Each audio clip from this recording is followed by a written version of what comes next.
थू राथू मां, तो राथू मां से जब थू को हटा देंगे तो क्या हो जाएगा? राम। संतों ने कहा ये मुखे युगलम नास्ति, जिसके मुख में ये दो अक्षर का राम नाम नहीं है उसके मुंह में मध्याक्षर क्या है? थू। प्रेम से बोलिए वृंदावन धाम की। अर्थात जिसके मुख में राम नाम नहीं उसके मुंह में, प्रेम से बोलिए मथुरा धाम की। ये मथुरा का बड़ा ही प्यारा अर्थ विद्वानों ने निकाला। ऐसे मथुरा धाम में महाराज सारे देवता अपनी अपनी पत्नियों के साथ अवतार धारण करने लगे, जन्म धारण करने। इसी मथुरा में प्रेम से बोलिए आनंद गंग भगवान की सूरसेन सुतः कंसः। आपको हमने पहले ही बताया कि उस समय मथुरा समस्त यदुवंशियों की राजधानी हुआ करती थी और उस मथुरा के राजा थे महाराज उग्रसेन। और मथुरा में रह करके समस्त ब्रजमंडल का, सुरमंडल का, मथुरा मंडल का शासन करते थे। एक बार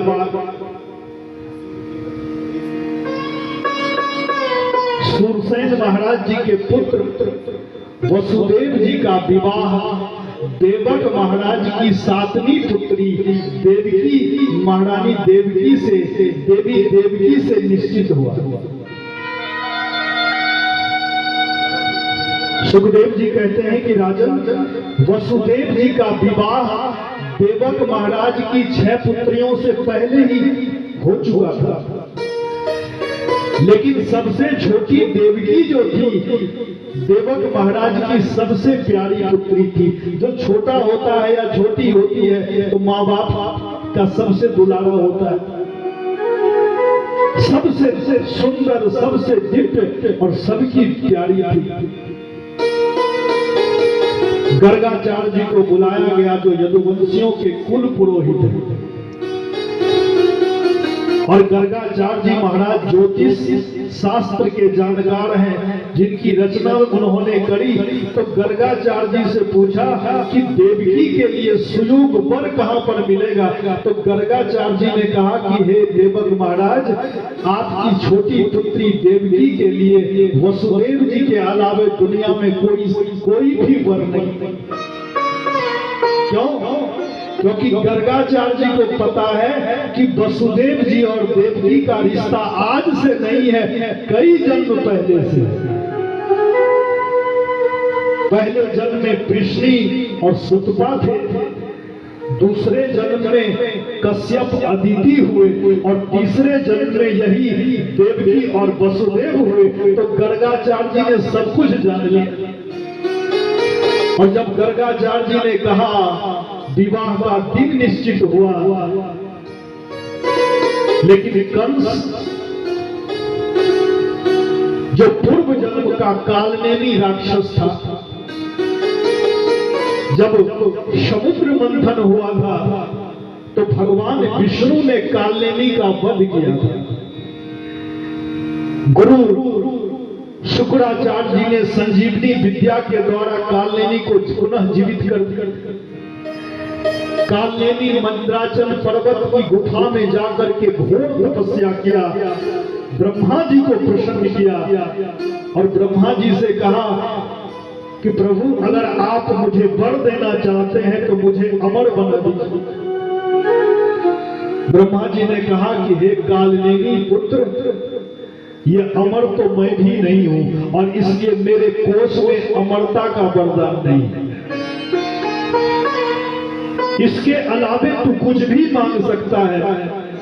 तो कालनेमी ने कहा कि देवता, दानव, यक्ष, गंधर्व, किन्नर, नाग, किसी से मैं ना मरूं, कोई मुझको जीत ना पाए। ब्रह्मा जी ने कहा, कालनेमी, इस समय तो ऐसा संभव नहीं है, लेकिन मेरी वाणी कभी मिथ्या नहीं होती है। समय जब आएगा तो मेरा यह वरदान फलीभूत होगा। और वही कालनेमी उग्रसेन महाराज की पत्नी पद्मावती के गर्भ से पहले संतान के रूप में जन्म। संतों ने कहा, समय समय पर होते हैं वंश वंश का अंश। हिरण्यकश्यपु के प्रहलाद भयो तो उग्रसेन के कंस। महाराज, समय समय पर ऐसा होता है वंश का खेला कि हिरण्यकश्यपु के घर में प्रहलाद जैसा भक्त जन्म ले लेता है,